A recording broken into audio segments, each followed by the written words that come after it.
حزب الأصالة والمعاصرة ب80 مقعدا، وجاء في المرتبة الثالثة حزب الاستقلال المحافظ ب31. الإعلان جاء على لسان وزير الداخلية المغربي محمد حصاد، وبحسب وزير الداخلية فقد ناهزت نسبة المشاركة 43%، إذ صوت في الانتخابات 6,750,000 مغربي من أصل قرابة 16 مليونا مسجل في اللوائح. حصاد أشار أيضا إلى أنه سيتم الإعلان عن نتائج الدائرة الوطنية المكونة من 90 مقعدا في وقت لاحق من هذا اليوم.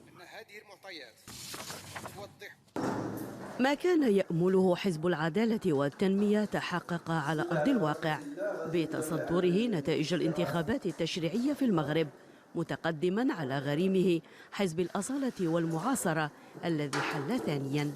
في المقدمة حزب العدالة والتنمية ب99 مقعدا، يليه حزب الأصالة والمعاصرة ب80 مقعدا.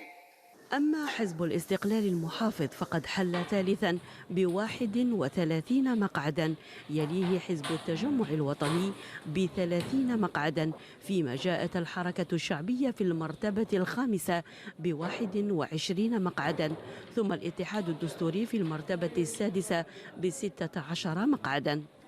رئيس الحكومة المنتهية ولايته وزعيم حزب العدالة والتنمية عبد الإله بن كيران كان قد استبق وزير الداخلية المغربي وأعلن فوزه بالمرتبة الأولى استنادا إلى النتائج التي حصل عليها من مراقبيه داخل مكاتب التصويت، مؤكدا أن المغاربة جددوا ثقتهم في الحزب الذي قاد الحكومة خلال السنوات الخمس الماضية.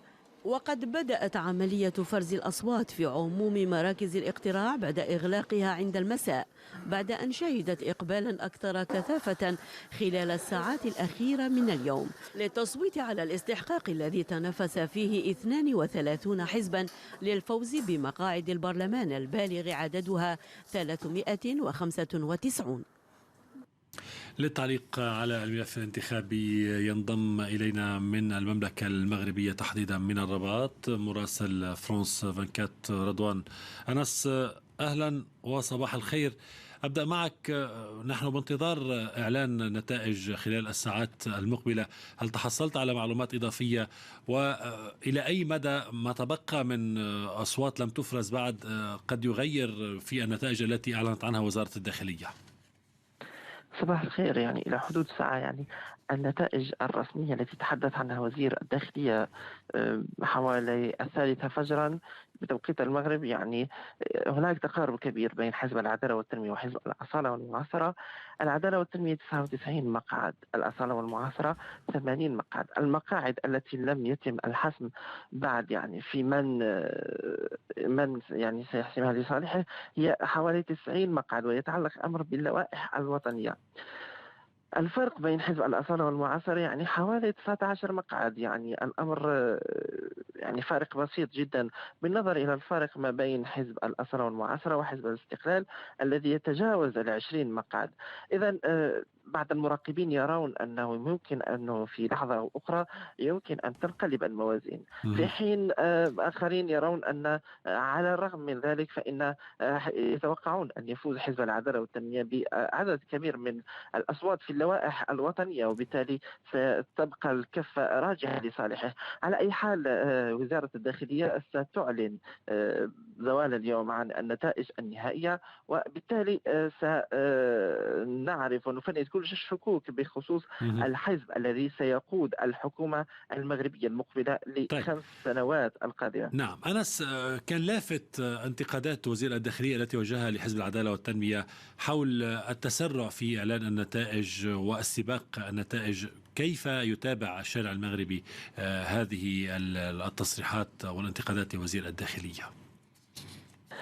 نعم، يعني وزير الداخلية انتقد بشكل كبير ما كان رئيس الحكومة ومعه حزبهم يوجهون اتهامات كبيرة لوزارة الداخلية وعدد من موظفيها، واتهموها بالتدخل لصالح مجموعة من المرشحين تابعين خصوصا لحزب معين إلى غير ذلك. وزير الداخلية بالأمس يعني بدأ شبه منزعجا من هذه التصريحات، وقال يبدو أن رئيس الحكومة لا زال لا يثق بعد في وزارة الداخلية، ولا زال يعني لا يثق بها بالشكل المطلوب. وأكد أن وزارة الداخلية هي يعني تسهر على نزاهة الانتخابات بكون ذلك يعني هو تعليمات للملك محمد السادس.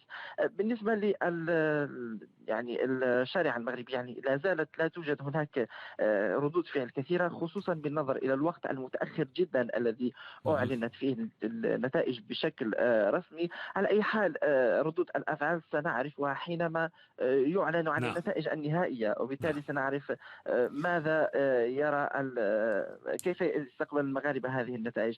على أي حال رد الفعل الأول هو يعني ما يظهر من خلال هذه النتائج، وهو ما قاله المغاربة في نعم. صناديق الاقتراع. نعم. أنس، رضوان مراسل فرانس 24، سيكون لنا وقفات بطبيعة الحال لاحقة معك للإضاءة على كل الملف الانتخابي في المغرب. شكرا جزيلا لك. يصوت مجلس الأمن الدولي اليوم على مشروعية